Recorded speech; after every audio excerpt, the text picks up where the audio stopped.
ನಮಸ್ಕಾರ ಸ್ನೇಹಿತರೆ, all-round club Kannada ಚಾನಲ್ಗೆ ಸ್ವಾಗತ ಸುಸ್ವಾಗತ.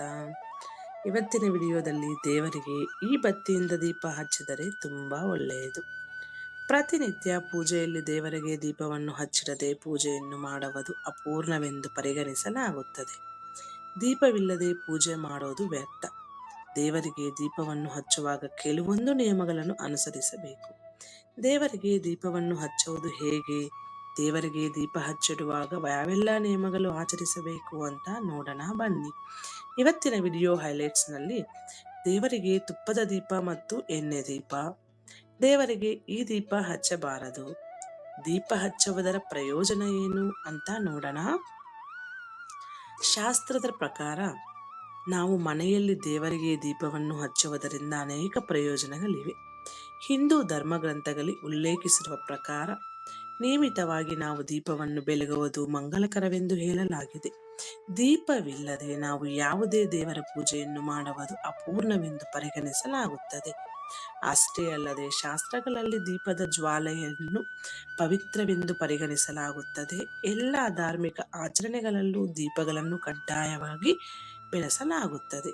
ಮನೆಯಲ್ಲಿ ಪ್ರತಿನಿತ್ಯ ದೀಪವನ್ನು ಬೆಳಗುವುದರಿಂದ ಆ ಸ್ಥಳದಲ್ಲಿನ ನಕಾರಾತ್ಮಕ ಶಕ್ತಿಯು ನಾಶವಾಗಿ ಧನಾತ್ಮಕ ಶಕ್ತಿಯು ಹರಿವು ಹೆಚ್ಚಾಗುತ್ತದೆ.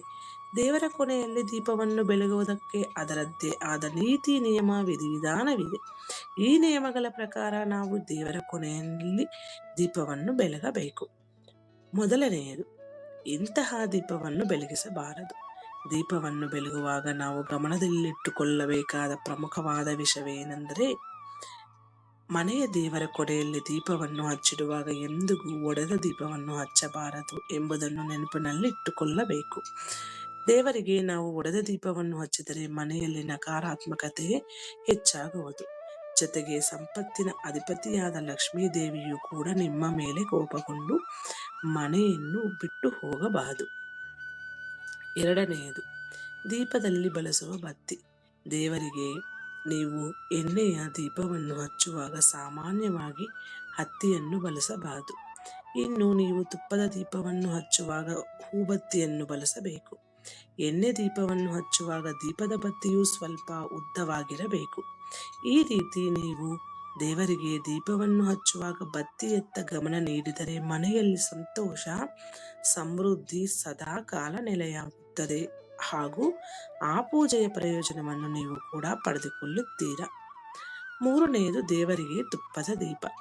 ನಿಮ್ಮ ಮನೆಯ ದೇವರ ಕೊನೆಯಲ್ಲಿ ನೀವು ಪ್ರತ್ಯೇಕವಾದ ದೇವರನ್ನು ವಿಶೇಷವಾಗಿ ಪೂಜಿಸಬೇಕೆಂದರೆ ಆತನಿಗೆ ತುಪ್ಪದ ದೀಪವನ್ನು ಹಚ್ಚಿರಬೇಕು. ನಿಮ್ಮ ಯಾವುದೇ ಆಸೆಯನ್ನು ಪೂರೈಸಿಕೊಳ್ಳುವುದಕ್ಕಾಗಿ ನೀವು ದೇವರಿಗೆ ದೀಪವನ್ನು ಹಚ್ಚುತ್ತಿದ್ದರೆ ಆಗ ಎಣ್ಣೆಯ ದೀಪವನ್ನು ಹಚ್ಚಿರಬೇಕು.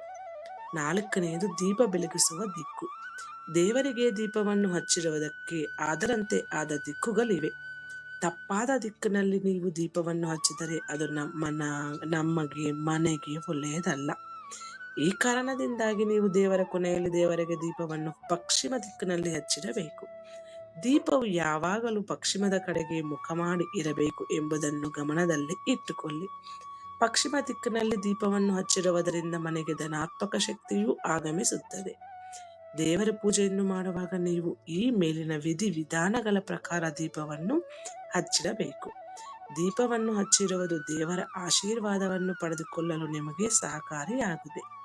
ಈ ವಿಡಿಯೋದಲ್ಲಿರುವ ಎಲ್ಲ ಅಂಶಗಳು ನಿಮ್ಮ ಸ್ವಂತ ವಿವೇಚನೆ ಬಳಸಿ ನಿರ್ಧಾರಗಳನ್ನು ತೆಗೆದುಕೊಳ್ಳಿ. ಮುಂದಿನ ವಿಡಿಯೋದಲ್ಲಿ ಸಿಗೋಣ. ಅಲ್ಲಿವರೆಗೂ ಧನ್ಯವಾದಗಳು.